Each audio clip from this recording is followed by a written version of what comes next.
Here's a garden tour.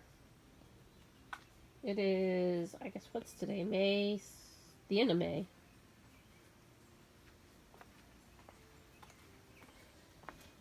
This is the shade garden.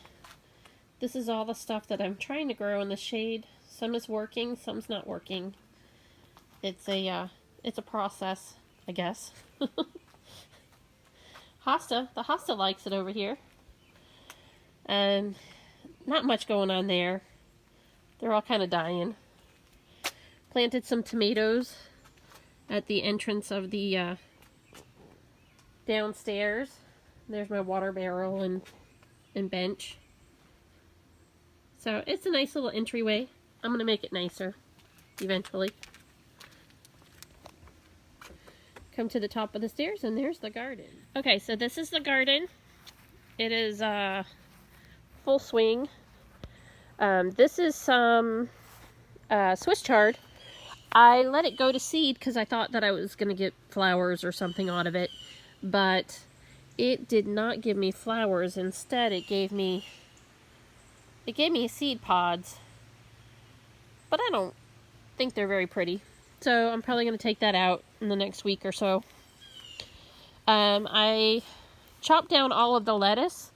It's all actually starting to grow back because I didn't rip it out. I practiced what's called a chop and drop. And if you look, I have all the lettuce that I chopped so that the nutrients all decay and go back into the soil. I have a yellow squash. It looks really, really healthy and good. And it looks like it's getting ready to flower. And you'll get the male flowers first and then the female flowers to get squash. So that's kind of exciting. I have a tomato out here and some basil.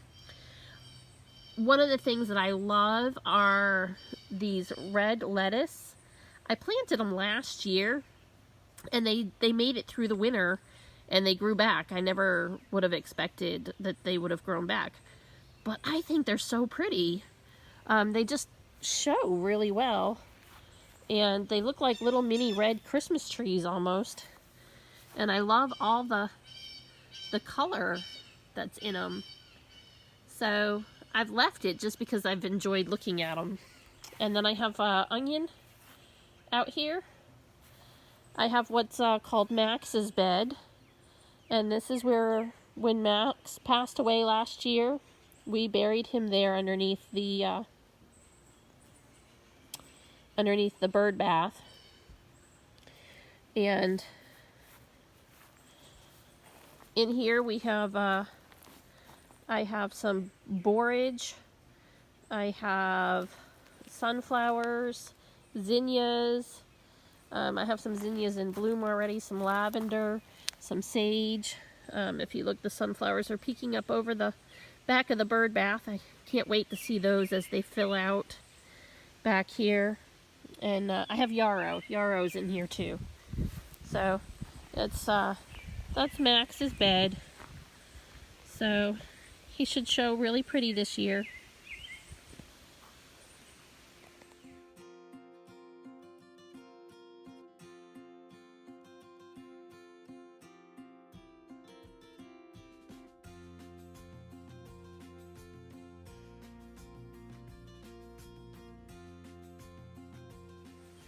On this side of the fence, I have, well, let's see, lots of sugar snap peas. I have cilantro that is gone to seed and flower. Isn't it pretty? Just look at all those white flowers. That'll give me coriander when it goes to seed. Very pretty. I have a carrot. I have one carrot that weathered the winter and is gone to seed, or gone to flower. Bees and butterflies really like these, so they bring in pollinators. So I leave them for that reason. I have some chamomile and some dill that's growing down here. I tend to throw in a lot of stuff when I can start planting. Some of my beds get overcrowded, so some will die. I have a tomato plant in here. Hoping it does okay, but it is a little bit crowded, so we'll see if I can keep airflow. I have radishes and zinnia down here. The radishes I use kind of as a pest control option. I have sugar snap peas. I have so many sugar snap peas. I need to get out here and pick. I have garlic. Some volunteer cucumbers are growing. I had a lemon cucumber rot there, and I think those are lemon cucumbers. I had so many lemon cucumbers last year, it was ridiculous. There's lavender. Lavender did well last year. This year is kind of scraggly, so I probably just need to kind of cut it back and let it rebuild itself. More radishes, onions, sunflowers, eggplant. This is the purple variety eggplant. You can see that I had the flea beetles. I think I've got the flea beetles under control, but we'll see. Tomato. This right here is I think it's called Eclipse tomato, and it's got lots of flowers on it. It's flowering, and down here I do have a tomato already started, so it'll be kind of cool to see. I have a pineapple. Pineapple is this is its 3rd year, no fruit yet. So somebody told me a trick with an apple, to put an apple down inside of the top and the crown, and it'll stimulate it to fruit. So I'm going to try that, and we'll see if it works. Over here, this is another strawberry bed that I have, and something has been laying in my strawberry bed. I have catnip up here, so I would probably guess that it's a cat eating catnip or sniffing catnip and laying in my strawberry bed. If you look, this is the true entrance to my garden, and I have a sunflower that was a volunteer that I just left. I don't know if it was a bird that planted it or if it just showed up, and I knew it was a sunflower, so I let it go.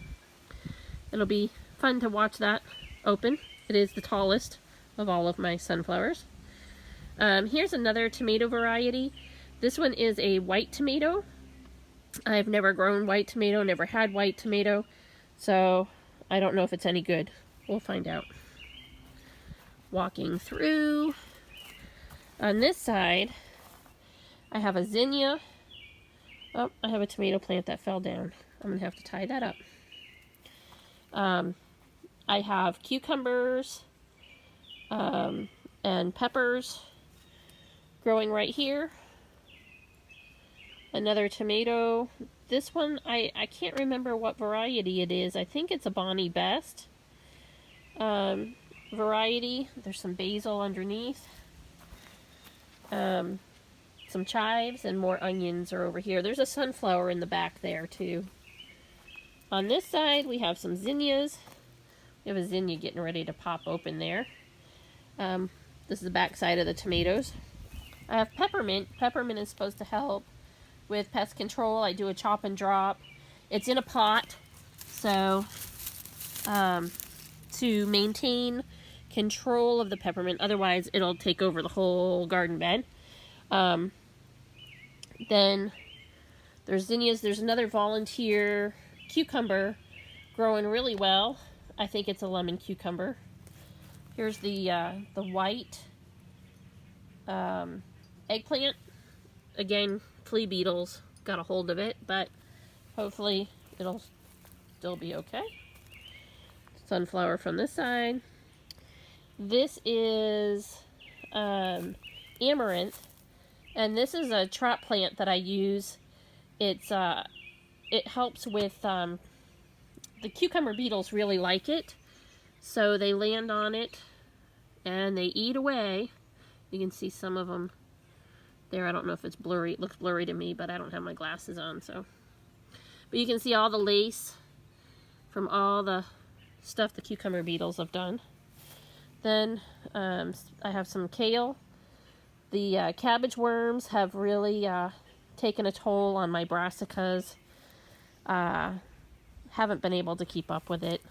It started like a week ago, and all of a sudden, boom, I have holes and everything and squishing caterpillars constantly.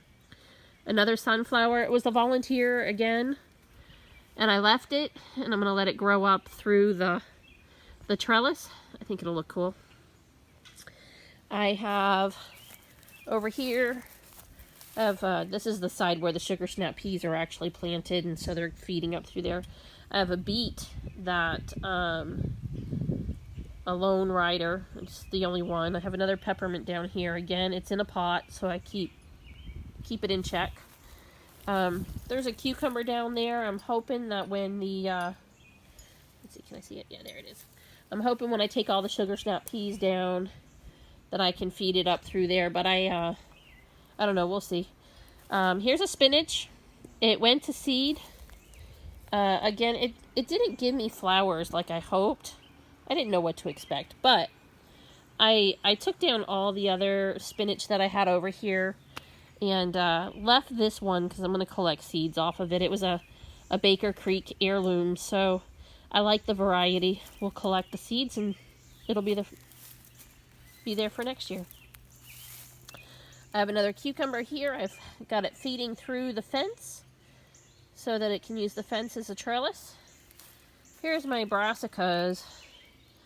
And again, I can't, this is my cauliflower, and I think I have a broccoli. I actually have a head of cauliflower starting, but there are so many cabbage worms in here, I don't know that it'll make it. More sugar snap peas. I planted them on all 4 parts of the trellis. Onions. This is a spaghetti squash. It was with the intentions of kind of letting it sprawl out in this area. I have a borage, which is supposed to help bring in pollinators when it flowers. There's a cucumber back there. Some dill on the end here. Maybe a little hard to see. I can't see it. Anyway, so that's on this bed.